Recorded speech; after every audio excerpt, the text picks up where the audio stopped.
fat man claimed to be German. The German soldiers pulled down his pants. They immediately recognized he was Jewish. The boy, upon seeing this, immediately removed his red scarf.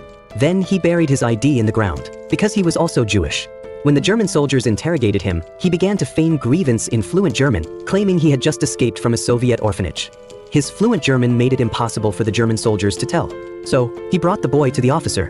Facing the officer's questioning, the boy responded confidently, recounting his life story.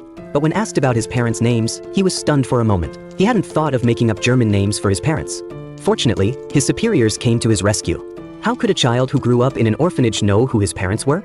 Meanwhile, the Germans captured a Soviet officer.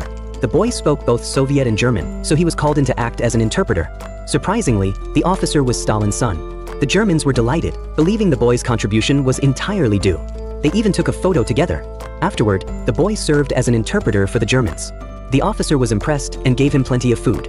Suddenly, a man called out to the boy. He was his friend from the orphanage. He was jealous of him and publicly identified him as Jewish. Fortunately, the Germans couldn't understand him. They asked the boy to translate, but the boy said he didn't know him. Then he slapped the man. The man, unconvinced, crawled out and tried to fight him. But this was German territory.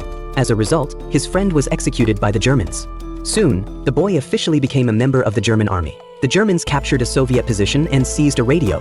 The boy quickly translated the content. Suddenly, a German soldier was shot and fell to the ground. Then another German soldier was shot. His teammates were all killed by Soviet snipers. To survive, the boy decided to defect to the Soviets. He answered the radio and claimed to be a Jewish undercover agent in the German army. They agreed on a code word and agreed to meet in the evening. The boy sneaked through the front lines and eagerly surrendered to the Soviets. But when he raised his hands in surrender, he saw that the Soviet soldiers in front of him also raised their hands. The boy was stunned. At that moment, a group of German soldiers rushed out, shouting slogans. The Germans saw the boy bravely charging the enemy and thought he was seeking revenge for his teammates. In the end, he was regarded as a hero by the Germans. The movie is called Europa Europa.